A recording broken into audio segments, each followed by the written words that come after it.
হুশিয়ার মোদির ছেলেরা লা ইলাহা ইল্লাল্লাহ, লক্ষণ সেনের সন্তানেরা লা ইলাহা ইল্লাল্লাহ, হিন্দের দুর্গ দখল করব লা ইলাহা ইল্লাল্লাহ, শুরু সবে গজওয়া أبدا لن نحيد، أبدا لن نحيد، أبدا لن نحيد عن خطى الإيمان. دربنا درب قويم، دربنا درب قويم بالهدى القرآني. أبدا لن দিল্লি না ঢাকা,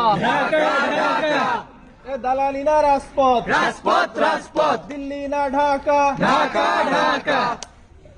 দিল্লির দালালেরা হুঁশিয়ার সাবধান, দিল্লির দালালেরা হুঁশিয়ার সাবধান, দালালি না রাজপথ, স্বৈরাচার না স্বাধীন।